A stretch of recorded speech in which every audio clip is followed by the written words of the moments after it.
नमस्ते दोस्तों, जय हिंद। आज मैं आपको भारतवर्ष के इतिहास की एक ऐसी अमर गाथा सुनाने जा रहा हूं जो सिर्फ एक कहानी नहीं है, बल्कि सत्य और धर्म की सबसे बड़ी परीक्षा है। यह कहानी है सूर्यवंशी राजा हरिश्चंद्र की, जिन्हें दुनिया आज भी सत्यवादी के नाम से जानती है। यह कहानी इतनी गहरी और मर्मस्पर्शी है कि इसे सुनते समय आपकी आंखों में आंसू और दिल में गर्व दोनों एक साथ उमड़ आएंगे। तो चलिए अपने मन को एकाग्र कीजिए और मेरे साथ चलिए उस दौर में जब इंसान की जुबान की कीमत उसकी जान से भी ज्यादा हुआ करती थी। बहुत पुराने समय की बात है, जब धरती पर पाप कम और पुण्य ज्यादा था। भारतवर्ष की पवित्र भूमि पर अयोध्या नाम की एक नगरी बसती थी। अयोध्या, जिसका मतलब ही है जिसे युद्ध में हराया न जा सके। उस नगरी की सुंदरता का वर्णन करना भी मुश्किल है।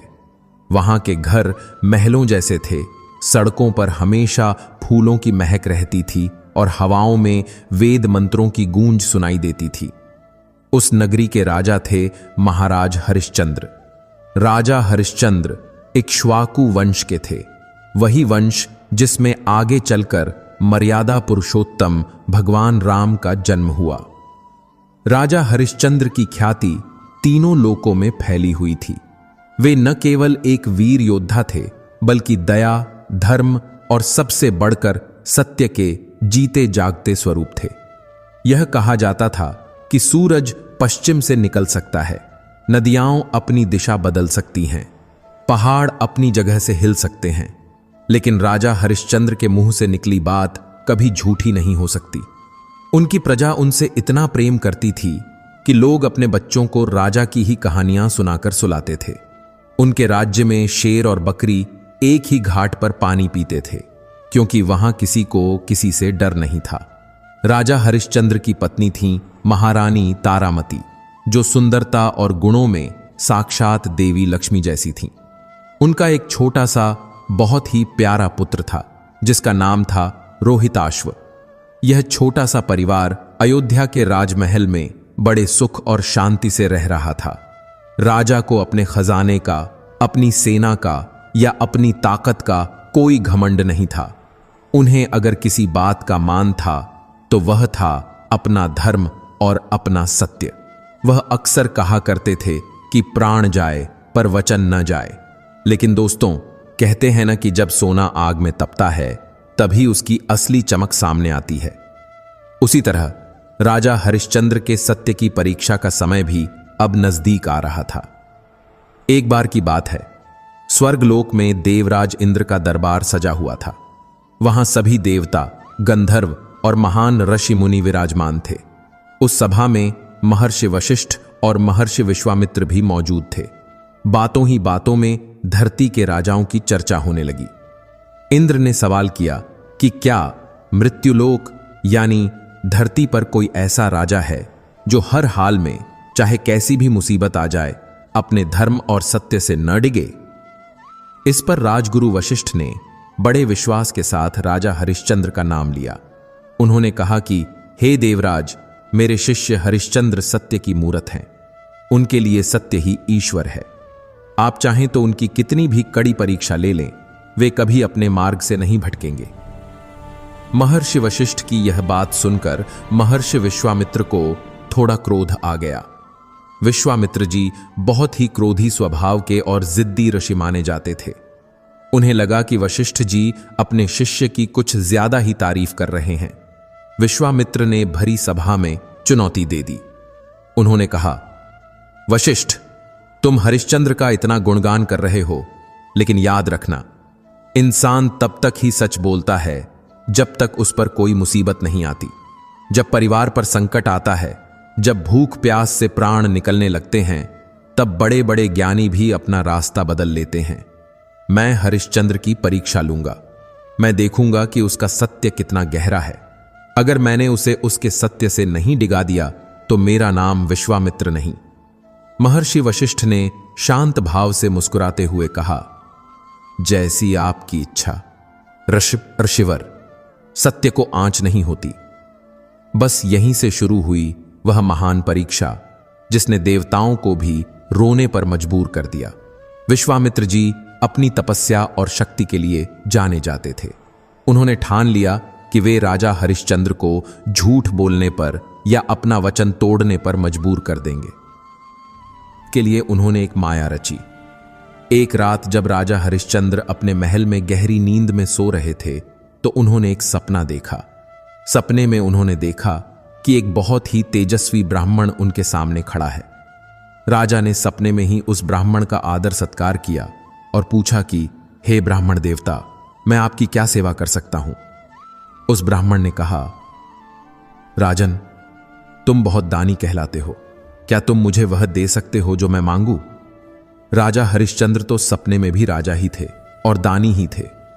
उन्होंने बिना सोचे समझे कह दिया, हे महाराज, आप जो मांगेंगे मैं देने को तैयार हूं। मेरे पास जो कुछ भी है वह सब आपका है। ब्राह्मण ने कहा, सोच लो राजन, कहीं बाद में मुकर न जाओ। राजा ने कहा, रघुकुल की रीत है, हम जो कह देते हैं उसे पूरा करते हैं, आप मांगिए। तब उस ब्राह्मण ने कहा, राजन, मुझे तुम्हारा पूरा राज्य, तुम्हारा राजकाज, तुम्हारा खजाना, तुम्हारी सेना, सब कुछ दान में चाहिए। क्या तुम देते हो। राजा हरिश्चंद्र ने सपने में ही हाथ जोड़कर कहा, जी महाराज, मैंने अपना समस्त राज्य आपको दान दिया। जैसे ही राजा ने यह वचन दिया, उनकी नींद खुल गई। सुबह हो गई थी। राजा अपने बिस्तर पर उठकर बैठे और सोचने लगे कि यह कैसा अजीब सपना था। उन्होंने अपना पूरा राज्य दान कर दिया, लेकिन फिर उन्होंने सोचा कि यह तो बस एक सपना था, हकीकत थोड़ी है। लेकिन राजा हरिश्चंद्र का मन नहीं मान रहा था। उनका अंतरात्मा कह रही थी कि वचन तो वचन होता है, चाहे वह जागते हुए दिया गया हो या सपने में। अभी राजा इसी सोच में डूबे हुए थे कि तभी द्वारपाल ने आकर सूचना दी कि राजद्वार पर एक बहुत ही तेजस्वी ऋषि पधारे हैं। राजा हरिश्चंद्र तुरंत अपने सिंहासन से उठे और नंगे पांव ऋषि के स्वागत के लिए दौड़े। जब उन्होंने द्वार पर देखा तो वे हैरान रह गए। यह वही ऋषि थे जिन्हें उन्होंने रात को सपने में देखा था। यह कोई और नहीं, स्वयं महर्षि विश्वामित्र थे। राजा ने उनके चरण स्पर्श किए और उन्हें आदर के साथ दरबार में ले आए।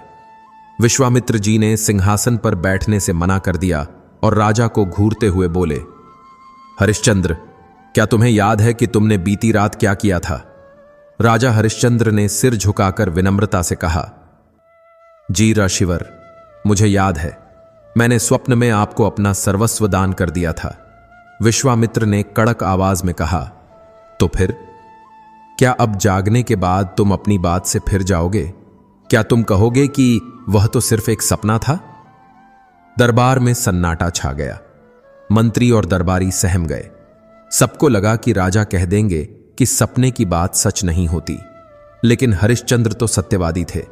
उन्होंने हाथ जोड़कर कहा, नहीं ऋषिवर, मैंने जो वचन सपने में दिया वह भी मेरे लिए उतना ही सत्य है जितना जागते हुए दिया गया वचन। सत्य तो आत्मा में बसता है और आत्मा कभी सोती नहीं। अगर मैंने आपको राज्य दान दे दिया है तो यह राज्य अब से आपका हुआ। विश्वामित्र मन ही मन हैरान तो हुए, लेकिन उन्हें तो परीक्षा लेनी थी। उन्होंने कहा, ठीक है राजन, अगर यह राज्य मेरा है तो तुम अब इस सिंहासन पर नहीं बैठ सकते। तुम तुरंत राजमुकुट उतारो और राज्य का अधिकार मुझे सौंपो। राजा हरिश्चंद्र ने एक पल की भी देरी नहीं की।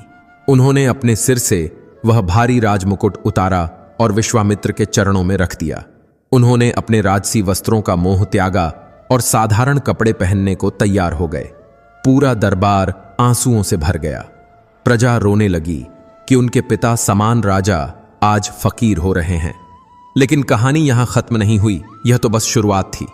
जैसे ही राजा जाने लगे, विश्वामित्र ने उन्हें रोका और कहा, रुको हरिश्चंद्र, तुमने राज्य तो दे दिया, लेकिन एक नियम है। जब भी कोई राजा किसी ब्राह्मण को दान देता है तो उसे उस दान के साथ दक्षिणा भी देनी पड़ती है। बिना दक्षिणा के दान अधूरा माना जाता है। तो बताओ, मेरे इस राजदान की दक्षिणा कहां है। राजा हरिश्चंद्र धर्म संकट में पड़ गए। उन्होंने कहा, ऋषिवर, आप ठीक कहते हैं, बताइए आपको दक्षिणा में क्या चाहिए। विश्वामित्र ने जानबूझकर एक बड़ी रकम मांगी। उन्होंने कहा, मुझे 1000 स्वर्ण मुद्राएं, सोने के सिक्के दक्षिणा में चाहिए। राजा ने तुरंत अपने मंत्री को आदेश देने के लिए मुड़कर देखा। मंत्रीवर, कोष से 1000 स्वर्ण मुद्राएं ले आइए।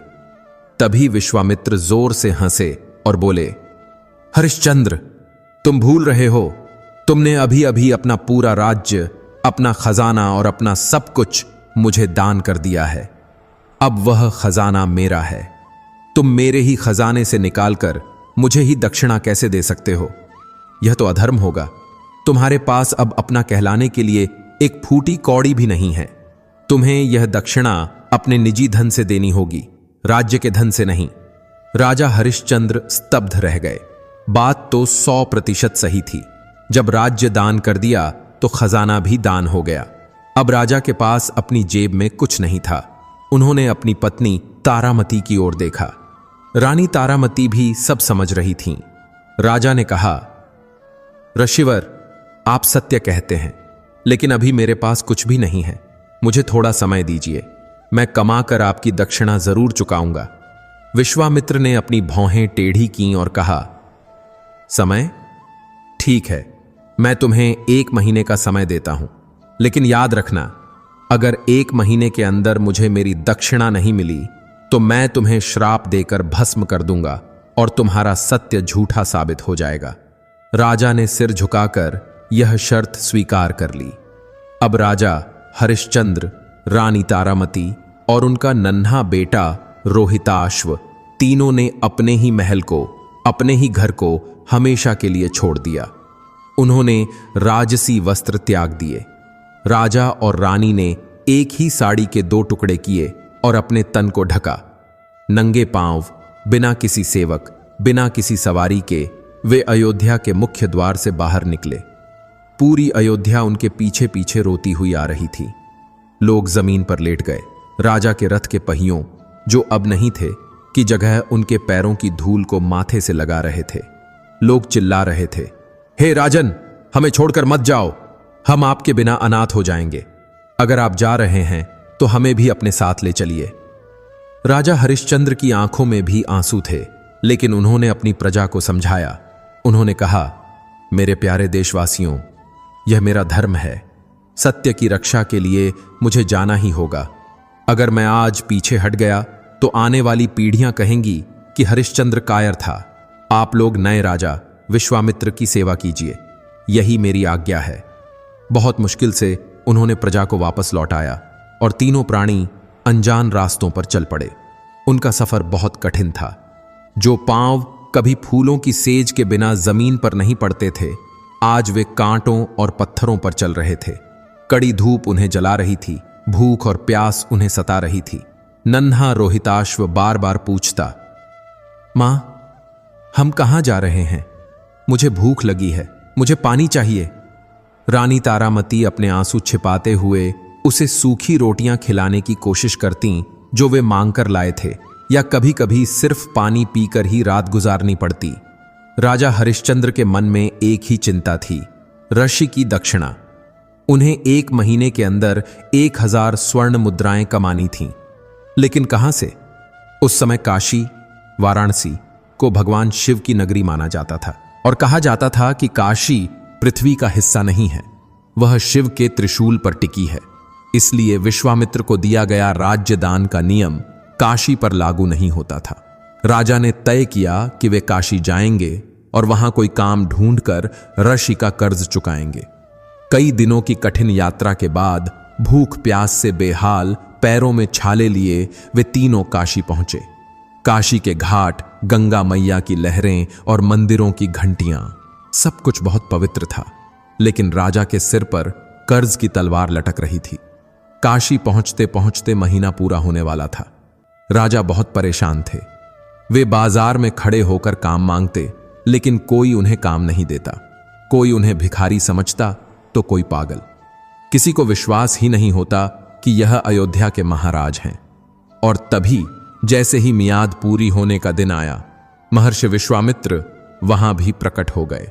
उन्होंने आते ही कड़क कर कहा, हरिश्चंद्र, महीना पूरा हो गया है, शाम ढलने वाली है, लाओ मेरी दक्षिणा। अगर सूरज डूबने तक मुझे मेरी स्वर्ण मुद्राएं नहीं मिली तो तैयार हो जाओ मेरे श्राप के लिए। राजा हरिश्चंद्र कांप गए। उन्होंने हाथ जोड़कर कहा, ऋषिवर, अभी दिन ढलने में थोड़ा समय बाकी है। मैं आज शाम तक आपका कर्ज हर हाल में चुका दूंगा। मुझे बस थोड़ा सा और समय दे दीजिए। विश्वामित्र ने गुस्से में कहा, ठीक है, मैं शाम को आऊंगा। अगर तब तक पैसे नहीं मिले तो फिर कोई दया नहीं होगी। ऋषि चले गए, लेकिन राजा के सामने अब पहाड़ जैसी मुसीबत थी। इतने कम समय में इतना धन कैसे आएगा? उन्होंने अपनी पत्नी तारामती की ओर देखा। रानी की आंखों में एक दृढ़ निश्चय था। वह भारतीय नारी थीं, जो अपने पति के धर्म के लिए आग में भी कूद सकती थीं। तारामती ने आगे बढ़कर राजा का हाथ थाम लिया और कहा, स्वामी, आप चिंता क्यों करते हैं? आपके सत्य की रक्षा के लिए अगर मुझे बिकना भी पड़े तो मैं तैयार हूं। आप मुझे बाजार में बेच दीजिए और उससे जो धन मिले उससे ऋषि का कर्ज चुका दीजिए। राजा हरिश्चंद्र यह सुनकर सन्न रह गए। उनका कलेजा मुंह को आ गया।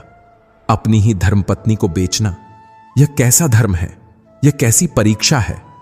उन्होंने रोते हुए कहा, तारा, तुम यह क्या कह रही हो? मैं मर जाऊंगा लेकिन तुम्हें नहीं बेच सकता। रानी ने उन्हें समझाया, स्वामी, शरीर तो नश्वर है, एक दिन वैसे भी मिट जाएगा। लेकिन अगर आपका वचन टूट गया तो सत्य बदनाम हो जाएगा। संसार कहेगा कि पत्नी के मोह में राजा हरिश्चंद्र ने धर्म छोड़ दिया। मेरी कसम, आप संकोच मत कीजिए, मुझे बेच दीजिए। राजा का दिल तार तार हो रहा था, लेकिन समय बीत रहा था और ऋषि का श्राप पूरी सृष्टि को जला सकता था। पत्थर दिल करके रोते हुए राजा हरिश्चंद्र अपनी पत्नी को लेकर काशी के उस बाजार में गए जहां गुलाम बिकते थे। जरा सोचिए उस दृश्य के बारे में।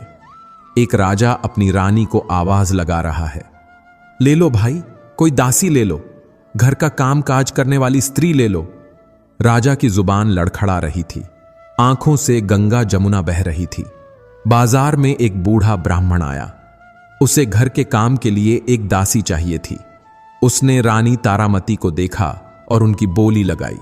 मोलभाव हुआ और वह ब्राह्मण रानी को खरीदने के लिए तैयार हो गया। लेकिन जो धन उसने दिया वह ऋषि के कर्ज को चुकाने के लिए पूरा नहीं था। फिर भी सौदा हो गया। अब बिछड़ने का समय था। रानी तारामती जाने लगीं, लेकिन नन्हा रोहिताश्व अपनी मां को छोड़ने को तैयार नहीं था।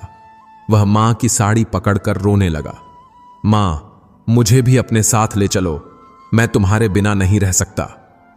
वह ब्राह्मण निष्ठुर था। उसने कहा, मैंने सिर्फ इस स्त्री को खरीदा है, बच्चे को नहीं।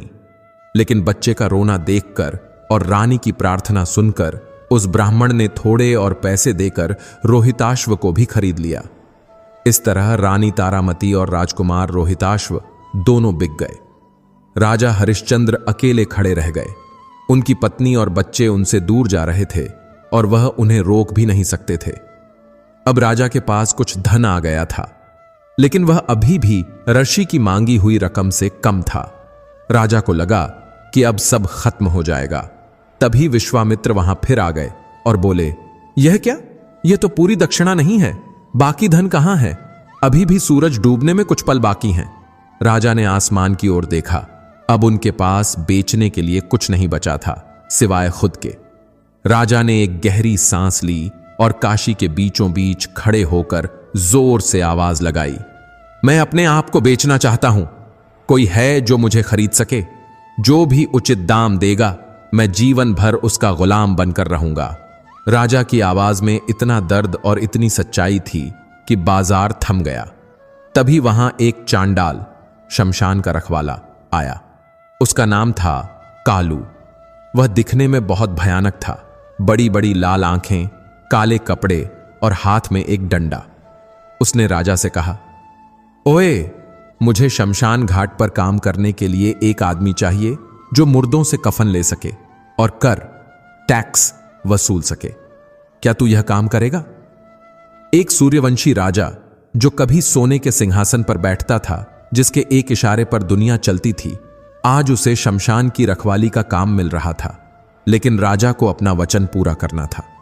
उन्होंने कहा, हां भाई, अगर तुम मुझे मेरे मालिक का कर्ज चुकाने लायक धन दे दोगे तो मैं तुम्हारा काम करूंगा। कालू चांडाल ने राजा को बची हुई रकम दे दी। राजा ने तुरंत वह सारा धन विश्वामित्र जी के चरणों में रख दिया और कहा, ऋषिवर, आपकी दक्षिणा पूरी हुई, अब मैं आपके ऋण से मुक्त हूं। विश्वामित्र ने धन लिया और वहां से अंतर्ध्यान हो गए, लेकिन जाते जाते उनकी आंखों में भी हरिश्चंद्र के लिए एक अजीब सा सम्मान था। पर परीक्षा अभी खत्म नहीं हुई थी। अब राजा हरिश्चंद्र राजा नहीं रहे थे, वे कालू चांडाल के सेवक बन गए थे। उनका काम था शमशान घाट पर रहना, चिता जलाना और जो लोग मुर्दे जलाने आते थे उनसे कर, टैक्स वसूलना। उन्हें आदेश था कि बिना कर लिए किसी को भी अंतिम संस्कार न करने दिया जाए, चाहे वह अपना हो या पराया। दिन बीतते गए, महीने बीतते गए। राजा हरिश्चंद्र का रूप पूरी तरह बदल गया। उनके बाल बढ़ गए, कपड़े फटकर चिथड़े हो गए, शरीर पर शमशान की राख लिपटी रहती थी। वे दिन रात लाशों के बीच रहते, जलती चिताओं की गंध और सियार कुत्तों की आवाजों के बीच उनका जीवन कट रहा था। वे अपनी पिछली जिंदगी, अपना महल, अपनी रानी और बेटे को लगभग भूलने की कोशिश कर रहे थे। सिर्फ अपने काम में लगे रहते। खबरदार, बिना कफन दिए कोई चिता नहीं जलाएगा, यही अब उनका जीवन मंत्र था। उधर रानी तारामती का जीवन भी नर्क से कम नहीं था। वह ब्राह्मण के घर में झाड़ू पोछा करती, बर्तन मांजती और जंगल से लकड़ियां बीन कर लाती। नन्हा रोहिताश्व भी छोटे मोटे काम करता। वह कोमल राजकुमार जो कभी फूलों से खेलता था, अब जंगल में नंगे पांव लकड़ियां चुनता था। एक दिन की बात है, सुबह का समय था। ब्राह्मण ने रोहिताश्व को पूजा के लिए फूल और समिधा पाही यज्ञ की लकड़ियां लाने के लिए बगीचे में भेजा। रोहिताश्व खुशी खुशी गया। वह फूल तोड़ ही रहा था कि झाड़ियों में छिपे एक जहरीले सांप ने उसे डस लिया। सांप का जहर इतना तेज था कि नन्हा राजकुमार मां मां चिल्लाते हुए वहीं जमीन पर गिर पड़ा और कुछ ही पलों में उसका शरीर नीला पड़ गया। उसकी मौत हो गई। सोचिए दोस्तों, एक मां पर क्या गुजरी होगी जब उसे पता चला होगा कि उसका इकलौता बेटा, उसके बुढ़ापे का सहारा, अब इस दुनिया में नहीं रहा। आसपास के लोगों ने किसी तरह खबर ब्राह्मण के घर तक पहुंचाई। रानी तारामती पछाड़ खाकर गिर पड़ी। वह दौड़ी दौड़ी बगीचे में गईं और बेटे के मृत शरीर को गोद में लेकर दहाड़े मारकर रोने लगीं। लेकिन वह एक गुलाम थीं, उन्हें रोने की भी आजादी नहीं थी। ब्राह्मण ने कहा, रोने धोने से काम नहीं चलेगा, दिन ढल रहा है, इसे ले जाओ और इसका अंतिम संस्कार करो और जल्दी लौटकर काम पर लगो। रानी के पास न कफन खरीदने के पैसे थे न लकड़ी के। वह अकेली अपने बेटे के शव को गोद में उठाकर रोती बिलखती शमशान घाट की ओर चल पड़ी। रात हो चुकी थी। आसमान में काले बादल छाए थे, बिजली कड़क रही थी और बारिश शुरू हो गई थी। शमशान घाट पर सन्नाटा था, सिर्फ चिताओं की लपटें दिखाई दे रही थीं। रानी तारामती अपने बेटे को सीने से लगाए उस अंधेरे में शमशान पहुंची। उन्हें नहीं पता था कि यहां का रखवाला कोई और नहीं बल्कि उनके अपने पति महाराज हरिश्चंद्र हैं। और राजा हरिश्चंद्र को भी नहीं पता था कि जो दुखियारी मां अपने बेटे की लाश लेकर आ रही है वह उनकी अपनी तारामती और उनका अपना रोहिताश्व है। नियति ने उन्हें एक ऐसे मोड़ पर लाकर खड़ा कर दिया था जहां एक पति को अपनी पत्नी से, एक पिता को अपने बेटे के शव से करबिकाडे कर मांगना था। शमशान घाट का वह दृश्य किसी के भी रोंगटे खड़े कर देने वाला था। घनघोर अंधेरी रात थी। आकाश में बिजली ऐसे कड़क रही थी मानो आसमान फट पड़ेगा। मूसलाधार बारिश हो रही थी जिससे चिताओं की आग बार बार बुझने लगती और फिर हवा के झोंकों से भड़क उठती। चारों तरफ इधर उधर बिखरी हड्डियां, खोपड़ियां और मांसाहारी जानवरों की डरावनी आवाजें गूंज रही थीं। रानी तारामती अपने बेटे के शव को छाती से चिपकाए लड़खड़ाते कदमों से उस कीचड़ और गंदगी से भरे रास्ते पर चल रही थीं। उनके पास न तो सिर ढकने को पूरा कपड़ा था और न ही बेटे के शरीर को ढकने के लिए कफन। वह बस रो रही थीं, लेकिन उनकी आवाज बादलों की गर्जन में दब जा रही थी। जैसे ही उन्होंने एक खाली जगह देखकर अपने बेटे के शव को जमीन पर रखा और कुछ सूखी लकड़ियां ढूंढने की कोशिश करने लगीं, तभी एक भारी और कठोर आवाज गूंजी, खबरदार, कौन है वहां? बिना कर टैक्स चुकाए यहां कोई चिता नहीं जल सकती। यह आवाज राजा हरिश्चंद्र की थी। समय की मार देखिए, अंधेरे और बारिश के कारण न तो हरिश्चंद्र अपनी पत्नी को पहचान पाए और न ही तारामती अपने पति को। राजा हरिश्चंद्र अपने हाथ में डंडा लिए पास आए। उनका शरीर काला पड़ चुका था, बाल जटाओं की तरह उलझे थे और आंखों में एक अजीब सी शून्यता थी। उन्होंने कड़क कर कहा, ऐ देवी, तुम जो कोई भी हो, नियम नहीं जानती क्या? यहां अंतिम संस्कार करने के लिए पहले शमशान के मालिक का कर चुकाना पड़ता है। लाओ, कफन और पैसे निकालो, तभी तुम इस बालक को जला पाओगी। रानी तारामती तो पहले से ही दुख के सागर में डूबी थीं। इस कठोर व्यवहार ने उन्हें और तोड़ दिया। उन्होंने रोते हुए हाथ जोड़कर कहा, हे शमशान के रखवाले, मुझ पर दया करो।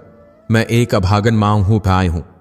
यह मेरा इकलौता बेटा था जो सांप के काटने से मर गया। मैं एक दासी हूं, मेरे पास देने के लिए न तो धन है और न ही इस बच्चे के लिए कफन। मैंने बड़ी मुश्किल से कुछ लकड़ियां इकट्ठी की हैं। भगवान के लिए मुझे मेरे बेटे का अंतिम संस्कार कर लेने दो। राजा हरिश्चंद्र का दिल पसीजा, लेकिन उनका धर्म उनके आड़े आ गया। उन्होंने मन को पत्थर कर लिया था। उन्होंने कहा, मैं मजबूर हूं देवी, मेरे मालिक का हुक्म है कि बिना दाम लिए किसी को भी अनुमति न दूं। अगर मैं तुम पर दया करूंगा तो मैं अपने मालिक के प्रति बेईमानी करूंगा, और मैं प्राण दे सकता हूं लेकिन बेईमानी नहीं कर सकता। तुम्हें कुछ न कुछ तो देना ही होगा। रानी गिड़गिड़ाती रहीं, राजा मना करते रहे। तभी जोर से बिजली कड़की और उस बिजली की चमक में राजा हरिश्चंद्र की नजर उस स्त्री के चेहरे पर और जमीन पर पड़े बच्चे पर पड़ी। वह चेहरा, वह जाना पहचाना चेहरा, वह मुमूर्षु अवस्था में पड़ी काया। राजा के पैरों तले जमीन खिसक गई। वह चीख पड़े, तारा, तुम! और यह मेरा रोहिताश्व। उधर रानी तारामती ने भी बिजली की रोशनी में अपने पति को पहचान लिया।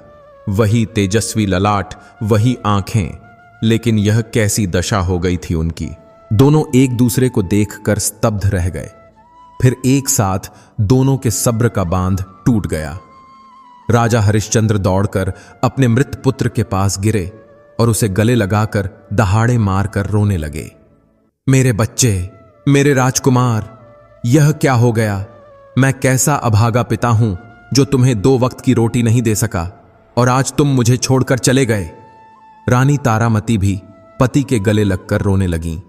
शमशान की वह भयानक रात उनके विलाप से और भी गमगीन हो गई। वह राजा जो कभी न्याय के लिए जाना जाता था, आज अपनी ही गोद में अपने मरे हुए बेटे को लिए बैठा था। कुछ देर तक दोनों रोते रहे, अपनी किस्मत को कोसते रहे। लेकिन फिर अचानक हरिश्चंद्र को अपना वचन, अपना धर्म याद आ गया। वह झटके से अलग हुए और अपने आंसू पोंछ लिए। जरा सोचिए उस घड़ी के बारे में। एक पिता के सामने उसके जवान बेटे की लाश पड़ी है, उसकी पत्नी बिलख रही है, लेकिन वह पिता क्या कहता है? राजा हरिश्चंद्र ने कांपती हुई आवाज में लेकिन दृढ़ता से रानी से कहा, तारा, चुप हो जाओ। हम दुख में अपना धर्म नहीं भूल सकते। मैं यहां का सेवक हूं और तुम यहां एक शव लेकर आई हो। नियम सबके लिए बराबर है, चाहे वह मेरा अपना बेटा ही क्यों ना हो। मुझे अपने मालिक का कर वसूलना ही होगा। तुम बिना कर दिए रोहिताश्व का अंतिम संस्कार नहीं कर सकती।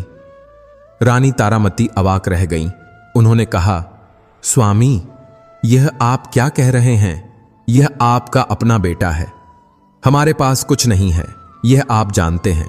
क्या आप अपने ही बेटे की लाश से कर मांगेंगे? राजा ने अपनी छाती पर पत्थर रखकर कहा, हां तारा, अगर आज मैंने अपने बेटे के मोह में नियम तोड़ दिया तो सत्य हार जाएगा। दुनिया कहेगी कि राजा हरिश्चंद्र का सत्य केवल सुख के दिनों का साथी था। मुझे माफ कर दो, लेकिन तुम्हें कर देना ही होगा। रानी तारामती समझ गईं कि उनके पति सत्य के किस शिखर पर खड़े हैं। उन्होंने अपनी साड़ी के पल्लू को देखा। उनके पास देने के लिए बस यही एक कपड़ा था जो उनके तन को ढके हुए था। भारतीय संस्कृति में एक स्त्री के लिए उसकी लाज, उसका वस्त्र ही सब कुछ होता है, लेकिन यहां धर्म की रक्षा का सवाल था। रानी ने रोते हुए कहा, ठीक है स्वामी, अगर सत्य की यही कीमत है तो मैं चुकाऊंगी। मेरे पास धन नहीं है, लेकिन यह साड़ी है, मैं इसका आधा हिस्सा फाड़कर आपको कर के रूप में देती हूं। जैसे ही रानी तारामती ने अपनी साड़ी को फाड़ने के लिए हाथ बढ़ाया, पूरा ब्रह्मांड कांप उठा, धरती हिलने लगी, आकाश में प्रलय जैसी गर्जना हुई। यह सत्य की, त्याग की और बलिदान की वह पराकाष्ठा थी जिसे देखकर देवता भी अपने आंसू नहीं रोक पाए। ठीक उसी पल जब रानी साड़ी फाड़ने ही वाली थीं, एक दिव्य प्रकाश प्रकट हुआ। वह प्रकाश इतना तेज था कि शमशान का अंधेरा गायब हो गया। स्वयं भगवान नारायण, भगवान शिव, देवराज इंद्र और महर्षि विश्वामित्र वहां प्रकट हो गए। महर्षि विश्वामित्र ने आगे बढ़कर रानी का हाथ पकड़ लिया और कहा, रुक जाओ बेटी, बस बहुत हो गया, परीक्षा पूरी हुई। राजा हरिश्चंद्र और रानी तारामती ने हैरान होकर देखा। विश्वामित्र की आंखों में आज क्रोध नहीं, बल्कि प्रेम और आदर के आंसू थे। उन्होंने राजा हरिश्चंद्र को गले लगा लिया और कहा, हरिश्चंद्र, तुम जीत गए, तुम सच में सत्यवादी हो। मैंने तीनों लोकों में ढूंढ लिया, लेकिन तुम्हारे जैसा धर्मपरायण न कोई था, न है और न कभी होगा। तुमने सिद्ध कर दिया कि सत्य के लिए तुम अपना राज्य, अपना परिवार, यहां तक कि अपने बेटे के शव और पत्नी की लाज भी दांव पर लगा सकते हो। तभी वहां एक चमत्कार हुआ। भगवान की कृपा से नन्हा रोहिताश्व जो मृत पड़ा था, अंगड़ाई लेकर उठ बैठा। उसे जीवित देखकर राजा और रानी की खुशी का ठिकाना न रहा। वे दौड़कर अपने बच्चे से लिपट गए।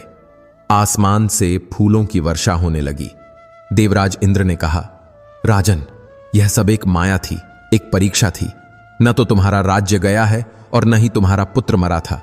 यह सब विश्वामित्र जी ने यह देखने के लिए रचा था कि तुम सत्य के लिए कितना सह सकते हो। आज से तुम्हारा नाम इतिहास में अमर हो गया है। महर्षि विश्वामित्र ने अपनी तपोबल से राजा हरिश्चंद्र को उनका राजसी रूप, उनके वस्त्र और आभूषण वापस लौटा दिए। अयोध्या का राज्य उन्हें वापस सौंप दिया गया। भगवान शिव ने स्वयं आशीर्वाद देते हुए कहा,